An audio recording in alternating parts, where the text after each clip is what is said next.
This is one of a series of videos on Nebraska's system of classifying and applying standards to its highways, roads, and streets. This video addresses definitions and notes used in county roads and municipal streets design standards. First, some terminology and acronyms. NBCS is the Nebraska Board of Public Roads Classifications and Standards. It may also be called the Board of Public Roads or just the Board. NDOT is the Nebraska Department of Transportation.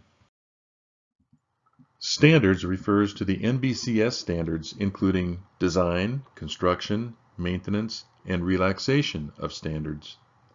MDS refers to the minimum design standards, which address only the design aspect of a work or project. Standards are often termed minimum, but realize there are maximums for super elevation and grade, and ranges for cross slopes. When we say minimum, sometimes it refers to all of those. NEB-REV-STAT refers to the Nebraska Revised Statutes. NAC is the Nebraska Administrative Code.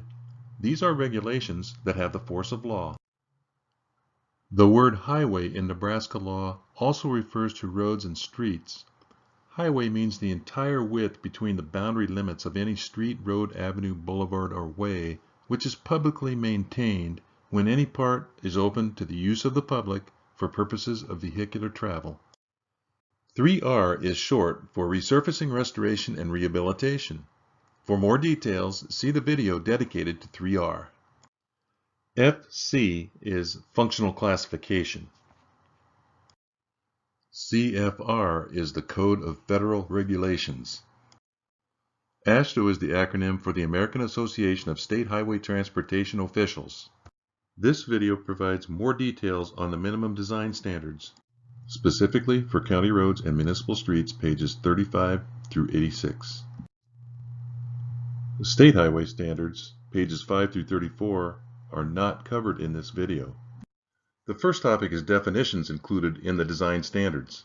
In Nebraska, there are 93 counties and over 500 municipalities affected by the design standards. Because there are so many entities involved, the board felt that all those involved need to have a common understanding of the terminology used in the standards. There are 39 definitions provided in the county road and municipal street standards. They are found on pages 37 through 46. This video discusses several key definitions but does not cover all 39. Those who use these design standards should review all of the definitions on pages 37 through 46. To get an understanding of which terms are defined, the meaning of each term, and how they fit together. The types of work, new, reconstructed, 3R, and maintenance, are good examples of how terms complement one another and fit together. This screen shows how definitions are grouped into 6 categories. The types of work, new, reconstruction, and 3R, are defined along with the thresholds between each of those, and other definitions such as work segments, safety-conscious design, cost-effective analysis, and constrained situation. The 2 areas, urban and rural, are defined. Traffic volume terms, ADT and heavy trucks, are defined. Roadway terms defined include the roadway, base, traveled way, lane, auxiliary lane, shoulder, nominal shoulder width, curbed section, non-curbed section, tangent, and roadside. There are definitions for bridge, culvert, non-buried structure, low water stream crossing, and ford. And the design criteria are also defined.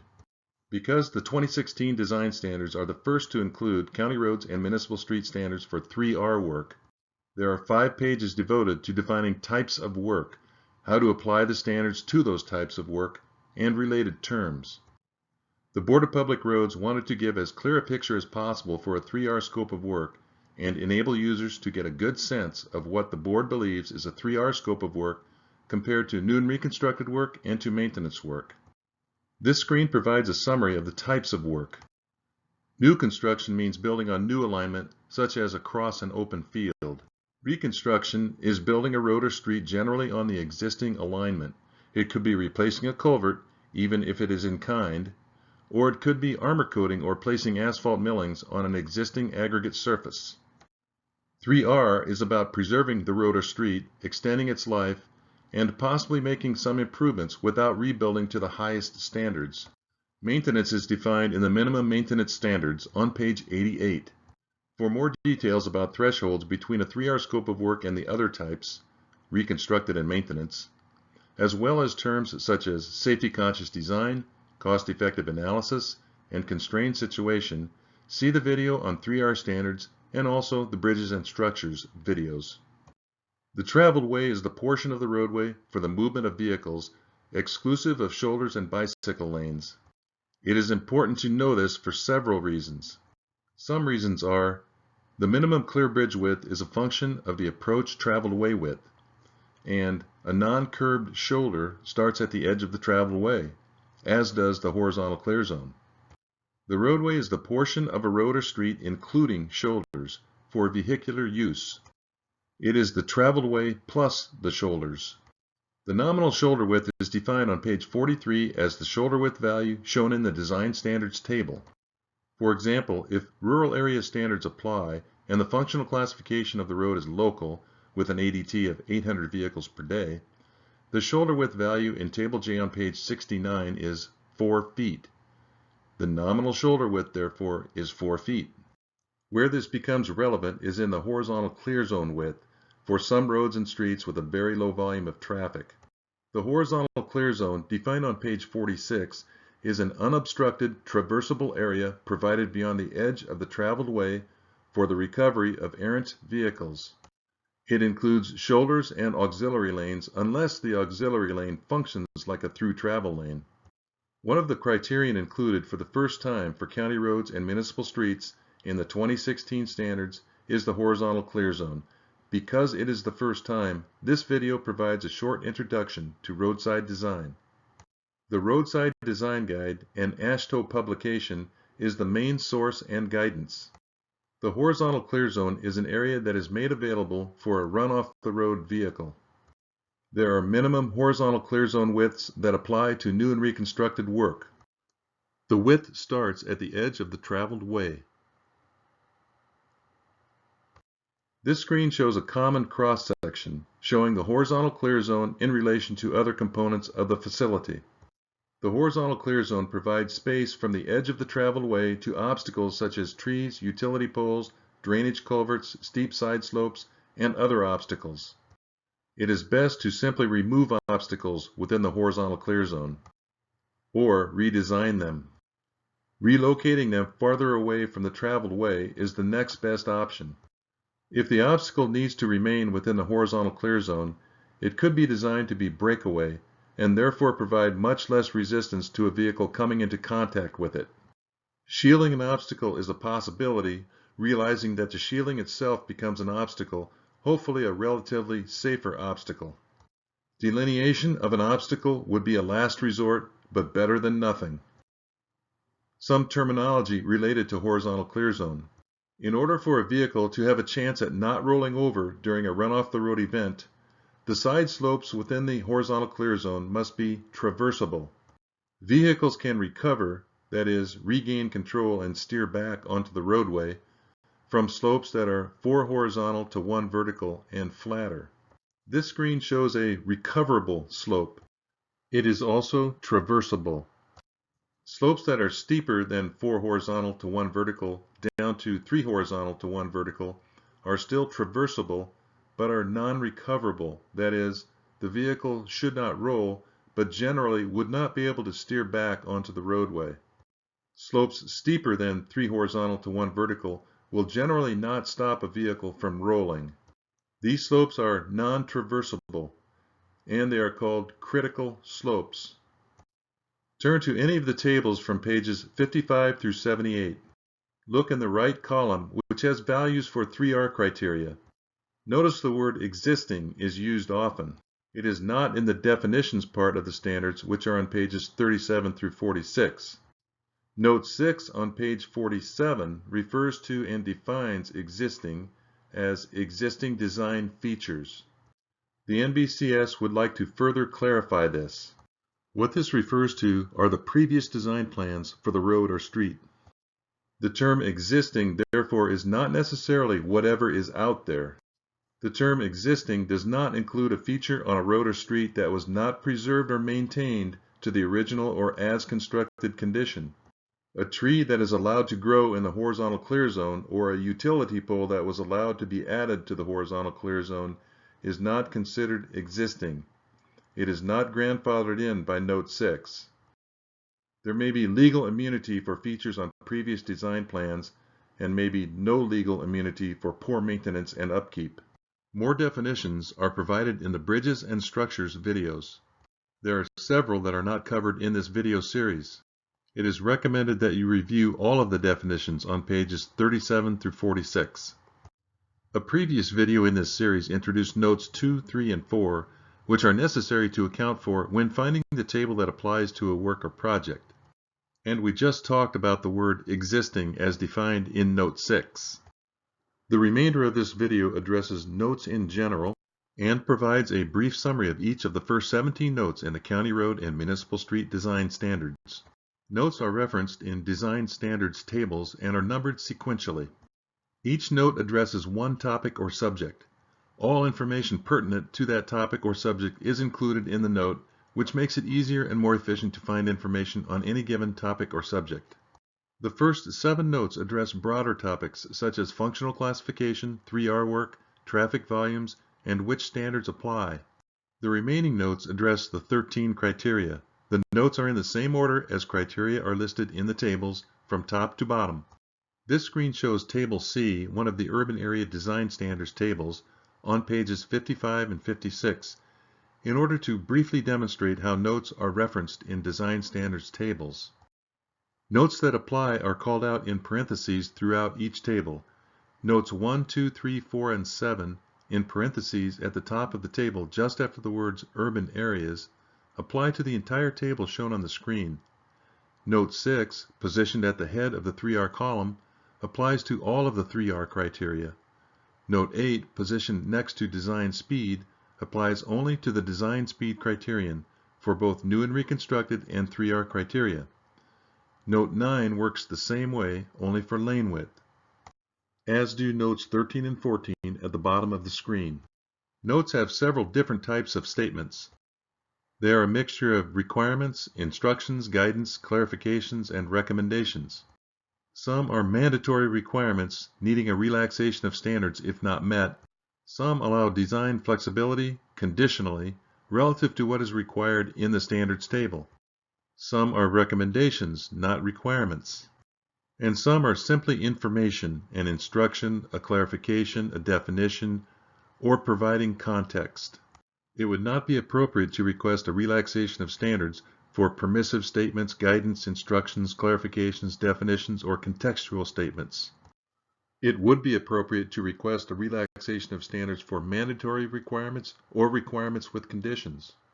County Roads and Municipal Streets notes provide a visual cue for requirements that would be appropriate to include in a relaxation of standards request if the application of the requirement is not feasible because of peculiar, special, or unique local situations. Any text in bold font provides a visual cue that it is mandatory. If the requirement cannot be met, the county or municipality must request a relaxation of standards from the NBCS.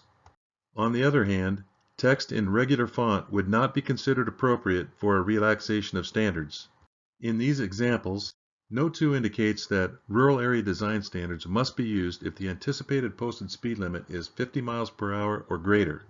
Note 4 requires the use of state highway standards for all roads and streets functionally classified as other principal arterial. Notes 2 and 4 are mandatory, and therefore they are in bold font. If they cannot be met, the county or city must request a relaxation of standards from the board prior to construction. On the other hand, Note 3 is permissive. It allows the use of urban area design standards for certain situations. It would not be appropriate to request a relaxation of standards from the Board of Public Roads for this note. It is a decision to be made and documented by the county or municipality. In this example, focusing on the bottom half of Note 12, the note for horizontal curves, it allows lower standards for design speed and stopping sight distance if there is a constrained situation and the functional classification is local or minor collector, and there is a very low volume of traffic. The design speed and stopping sight distance requirements in bold font are only allowed under the conditions expressed in the note, and if those requirements cannot be met, the county is required to submit a relaxation of standards request to the Board of Public Roads prior to construction. In this example, Note 9 provides information and clarification as to where lane widths are to be measured from for the purposes of the design standards. It defines where the gutter line is relative to the back of curb and provides clarification that lane widths in the tables do not apply to bicycle lanes and parking lanes. The last sentence clarifies that paint striping does not determine lane width. Nothing in this note would be appropriate to bring to the Board of Public Roads as a relaxation of standards. This screen is a quick summary of each note, an index of sorts. The bold red font indicates that it is a design standards criterion. There are 11 notes dedicated to design standards criteria. If you are wondering why not 13, since there are 13 design criteria, there is no separate note for stopping sight distance. Notes 12 and 13 include stopping sight distance. And horizontal alignment includes two controlling criteria, curve radius and super elevation. Be sure to read the entire note. Lay the notes side by side with the table that applies to the work or project, and you have everything there in front of you. The purpose of Note 1 is to convey that if any value in the table that applies to the work or project cannot be met, a relaxation of standards request is required, and the request must be granted by the Board of Public Roads to use the proposed value in lieu of the standard value. Just above Note 1 in the heading, notice the instruction that notes in bold font would also require a relaxation of standards if not met. Note 1 also clarifies that although these are termed minimum design standards, values may also be expressed as maximum or as a range of values. Notes 2, 3, and 4 were covered in the previous video, Finding the Correct Table. Note 2 requires the use of rural area standards for high speeds, that is, posted speeds of 50 miles per hour and greater. Note 3 allows the use of urban area standards in rural areas under certain conditions. Note 4 requires that state highway standards be used if the national functional classification is other principal arterial or a higher classification. Note 5 requires, in the bold font, that a road or street must meet the design standards for the functional classification of that road or street. Earlier in this video, the term existing was discussed in connection with Note 6 and 3R standard values. Note 6 is actually a broader note dealing with the subject of safety-conscious design. It is defined on page 41 of the standards. It goes hand in hand with 3R design work, requiring cost-effective analyses and potentially requiring safety improvements to be added to the scope of 3R works or projects. Cost-effective analysis is also defined on page 41 of the standards. A review of crash history is part of a cost-effective analysis. The topic for Note 7 is traffic volume. Traffic volume can be measured or counted using a device such as a rubber hose counter and industry standard adjustment factors applied to estimate an average daily traffic or ADT. For some road and street design work and design standards, knowledge of the volume of heavy trucks is also important and is usually expressed as a percentage of the ADT.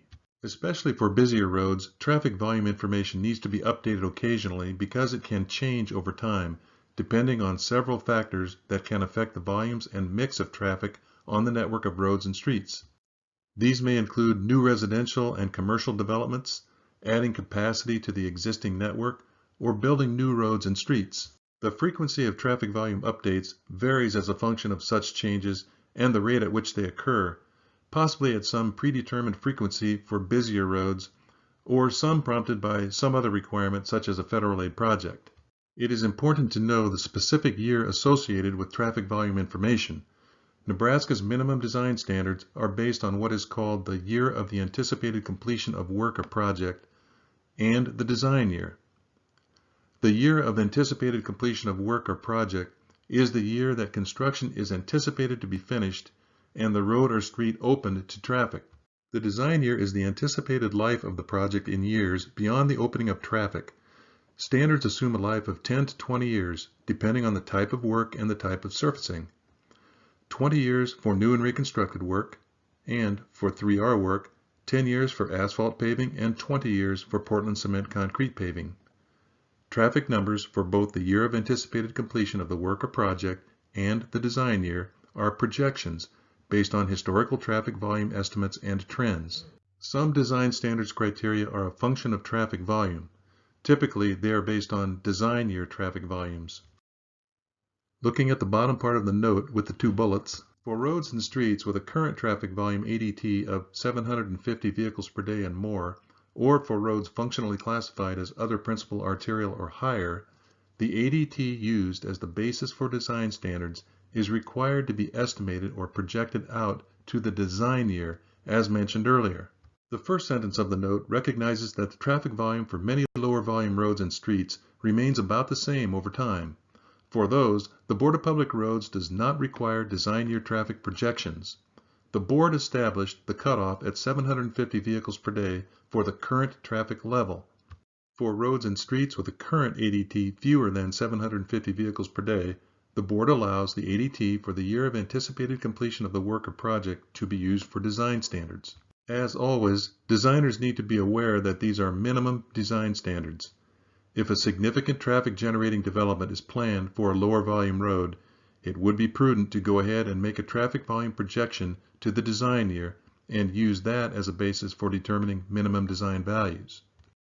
Note 8 covers the first design criteria, design speed. Some consider design speed to be the most important design criteria. Several other design criteria are a function of design speed. In the first paragraph, design speed is required to be equal to or greater than the speed limit that is anticipated to be posted following construction, or the statutory speed limit in statutes 60-6, 186 and 60-6, 190. The second paragraph addresses the different design speeds and how they are presented in the standards tables. The first sentence points out that in the urban area standards tables, the minimum or lowest allowed design speed is listed along with the maximum or the highest allowed design speed. The last sentence says that any design criterion that is a function of design speed must be based on the applicable AASHTO formula or value. The values for the minimum and maximum design speeds are shown in the design standards tables. For design speeds in between the lowest and highest, designers need to, for any criteria that is a function of design speed, refer to the AASHTO Green Book and calculate or look up the appropriate value. Let's look at an example. This screen shows Table D, Urban Area Design Standards Table, on pages 57 and 58. It is for the National Functional Classification of Major Collector. 30 miles per hour is the minimum design speed and 45 miles per hour is the maximum design speed allowed for this set of standards.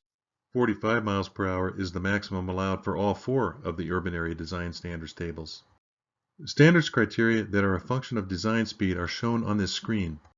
The values associated with the lowest design speed are in regular font. The values associated with the highest design speed are in italics font. Each table provides all of the values for the lowest design speed and the highest design speed.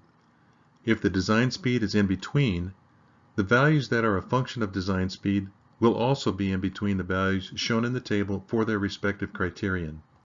Let's do an example. Assume the street is paved, we'll have a super elevation of 4%, and the design speed is 35 miles per hour. For horizontal radius, assuming 4% super elevation, the designer could refer to Table 3-13B of the AASHTO Green Book, 6th edition, minimum radii and super elevation for low-speed urban streets. It sets the minimum radius at 371 feet for a 4% super elevation. That compares to the 30 mile per hour value of 250 feet and the 45 mile per hour value of 711 feet.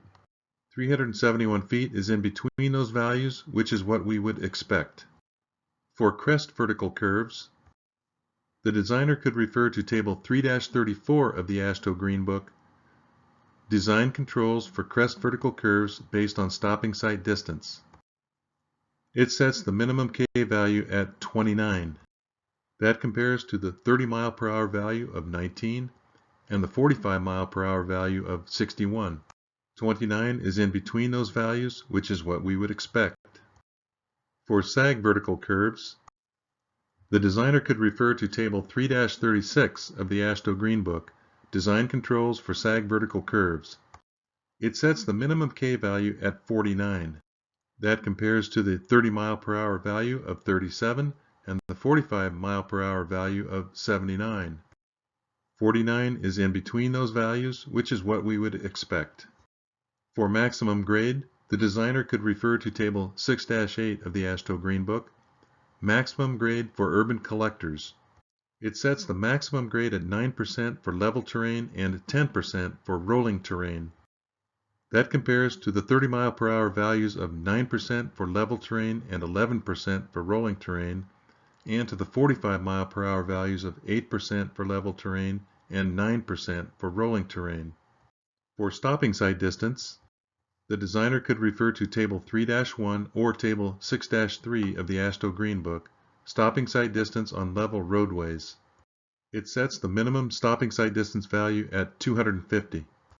That compares to the 30 mile per hour value of 200 and the 45 mile per hour value of 360. 250 is in between those values, which is what we would expect. The second sentence of the second paragraph says that rural area and scenic recreation design standards tables have 50 mile per hour design speed for unpaved roads and 55 mile per hour design speed for paved roads. Values associated with the 55 mile per hour design speed are in italics font in those tables, similar to the 45 mile per hour values in the urban area standards tables. Finally, Note 8 allows roads functionally classified as scenic recreation and are roads internal to a recreation area to have a minimum design speed of 20 miles per hour. Note 9 was covered earlier in this presentation in the example of a note that provides information, clarification, and definition. This screen depicts the gutter line as defined in Note 9. It is 1 foot from the back of curb. It could be any kind of curb, sloping, barrier, or integral. The gutter line, assuming the lane is a through travel lane, is the edge of the traveled way.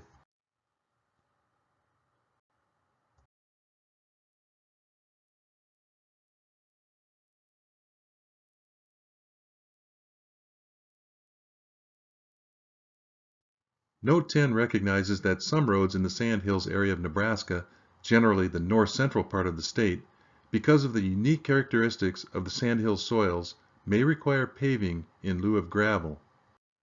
The note allows a design speed of 50 miles per hour for such paved roads under the following conditions. Rural area standards are applied and the ADT is fewer than 50 vehicles per day, or in the case of scenic recreation roads, 250 vehicles per day, and the national functional classification is minor collector or local, not including those that have the optional state functional classification of minimum maintenance or remote residential. Notes 12, 13, and 14 allow lower design speeds under certain conditions. Note 10 also allows one shared 12-foot wide lane with paving or crushed aggregate surfacing in the Sandhills area of Nebraska, but it still needs to be a full 2-lane cross-section, and bridges and structures still must meet the minimum design standards. Note 11 informs the user that shoulder width values in the tables are for non-divided roads and streets only. The note provides minimum shoulder width requirements for non-curbed divided roads and streets for both new and reconstructed work and 3R work. The last sentence clarifies that paint striping does not determine shoulder width. You may recall a similar sentence in Note 9 for lane width. Note 12 addresses horizontal alignment and super elevation standards for roads and streets. The first sentence says that for 3R work, a cost-effective analysis is not a minimum requirement if the traffic volume is less than 750 vehicles per day. Where urban area standards apply, the second sentence allows a minimum horizontal radius of 100 feet under the following conditions. The national functional classification is local, and the design speed is 30 miles per hour or less. The bottom part of the note allows some design flexibility under certain conditions if a constrained situation occurs when and where rural area standards are applied. A constrained situation is defined on page 42 as a site-specific condition such as terrain, right-of-way, social impact, environmental impacts, and/or cost that may make meeting a design standard impractical. A horizontal curve is allowed a design speed as low as 40 miles per hour under these conditions. Rural area standards apply. The road is not paved, or it's paved because no 10 allowed it. National functional classification is minor collector or local, not including those that have the optional state functional classification of minimum maintenance or remote residential. And the traffic volume is less than 50 vehicles per day, or in the case of scenic recreation roads, 250 vehicles per day. The lower design speed applies also to stopping sight distance. Note 13 addresses vertical alignment standards for roads and streets. The first sentence says that, for 3R work, a cost-effective analysis is not a minimum requirement if the traffic volume is less than 1,500 vehicles per day. The bottom part of the note allows some design flexibility under certain conditions if a constrained situation occurs when and where rural area standards are applied. A vertical curve is allowed lower K values, 44 for a crest curve and 64 for a sag curve, under these conditions. Rural area standards apply. The road is not paved, or it's paved because no 10 allowed it. National functional classification is minor collector or local, not including those that have the optional state functional classification of minimum maintenance or remote residential. And the traffic volume is less than 50 vehicles per day, or in the case of scenic recreation roads, 250 vehicles per day. The lower design speed applies also to stopping sight distance. Note 14 addresses maximum grade standards for roads and streets. The first paragraph allows slightly steeper grades for short tangent lengths of a road or street. Short is defined as 500 feet. The bottom part of the note allows some design flexibility under certain conditions if a constrained situation occurs when and where rural area standards are applied. Steeper grades as shown are allowed under these conditions. Rural area standards apply. The road is not paved, or it's paved because no 10 allowed it. National functional classification is minor collector or local, not including those that have the optional state functional classification of minimum maintenance or remote residential. And the traffic volume is less than 50 vehicles per day, or in the case of scenic recreation roads, 250 vehicles per day. Note 15 addresses cross-slope standards for roads and streets. The first paragraph is a clarification that cross-slope standards do not apply to super-elevated roadway sections. The second paragraph allows some design flexibility for lanes that are inclined in the same direction. The third paragraph allows a 2-foot turf shoulder next to a paved surface to be the same slope as the paved surface. The first sentence in the last paragraph is a recommendation, not a requirement, that cross-slope for unpaved roads be in the middle of the range of values listed in the standards table. The second sentence in the last paragraph allows design flexibility for cross-slopes in front of curb inlet locations. Note 16 on page 52 addresses horizontal clear zone standards for roads and streets. It is an extensive note taking up the entire page. It starts by defining where the horizontal clear zone is measured from, the edge of the traveled way or the back of curb. It also says that there may be crashworthy or breakaway obstacles in the horizontal clear zone and must be free of non-shielded obstacles except for what is listed in paragraph A. Paragraph A of Note 16 is a list of obstacles allowed by NBCS design standards to be within the horizontal clear zone for county roads and municipal streets without coming to the NBCS for a relaxation of standards. There are 22 obstacles listed for all areas, urban and rural. There are an additional 5 obstacles listed for urban areas, or where urban area standards are allowed by Note 3. Side slopes steeper than 1 vertical to 3 horizontal are considered obstacles. Paragraph B of Note 16 allows some design flexibility in that an obstacle not included in the paragraph A list may remain in the horizontal clear zone if costs to remove or treat it exceed the benefits of removing or treating it, as long as an engineering study is done by a qualified person and that study includes a cost-benefit analysis. It would not be appropriate to request a relaxation of standards, and engineering studies are not to be submitted to the Board of Public Roads unless the engineering study determines that the benefits of removing or treating the obstacle exceed the costs of removing or treating it, and the county or municipality determines that, for other than cost reasons, The obstacle cannot be removed and there is no other feasible solution. The paragraph starting values for horizontal clear zone width indicates that only 4 slopes, 1 vertical to 4 horizontal and flatter, can be credited toward the required horizontal clear zone width. These are considered traversable slopes. To demonstrate how horizontal clear zone widths are expressed in the tables, the screen shows 2 examples which are excerpts from the standards. The top is Table E, Urban Minor Collector, from page 60. The bottom is Table I, Rural Minor Collector, from page 68. In the urban table, there are values for a curb section, 2 feet from the back of curb or 6 feet from the edge of the traveled way, whichever is greater from the edge of the traveled way. A non-curb section, 8 foot from the edge of the traveled way for roads and streets with a traffic volume of 400 vehicles per day and greater, and the nominal shoulder width for roads and streets with fewer than 400 vehicles per day. The nominal shoulder width is the shoulder width presented in the standards table for the road or street. If you turn back 1 page to page 59 for an ADT less than 400 vehicles per day, you will see that the value for this urban example is 3 feet. Regarding curbed sections, let's quickly review some relevant information previously mentioned in this video. The traveled way is defined on page 43 of the standards as the portion of the roadway for the movement of vehicles, and it doesn't include shoulders or bicycle lanes. You can see the traveled way in the cross section at the upper left. What about curbed sections? Note 9 says that lane width is measured from the gutter line, which is defined as 1 foot inside the back of curb. Assuming the lane adjacent to the curb is a through lane, the gutter line is therefore 1 foot inside the back of curb, and that becomes the edge of the traveled way for a curbed section. If there is an auxiliary lane, such as a parking lane or a bicycle lane adjacent to the curb, the auxiliary lane is part of the horizontal clear zone. That is a case when the 2 foot back of curb requirement may govern horizontal clear zone width for a curbed section. At the bottom of the screen in the rural table from page 68 of the design standards, the new and reconstructed horizontal clear zone values are a function of design speed, traffic volume, and side slope. The table provides 2 values depending on the design side slope.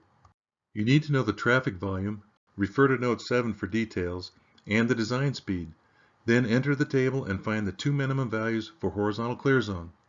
For example, let's say the design speed is 50 miles per hour and the traffic volume is 1,000.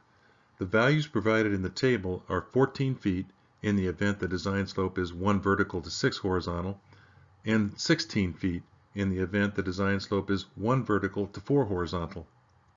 In the event the side slope is between 1 vertical to 6 horizontal and 1 vertical to 4 horizontal, it is recommended to use the minimum width required for 1 vertical to 6 horizontal. If the design speed is 55 miles per hour instead of 50 miles per hour, the standard horizontal clear zone width would be wider, 16 feet for 1 vertical to 6 horizontal or 20 feet for 1 vertical to 4 horizontal. The paragraph highlighted on the screen addresses curbed sections on low-speed roads and streets, which are posted 45 miles per hour or less, where rural area standards apply.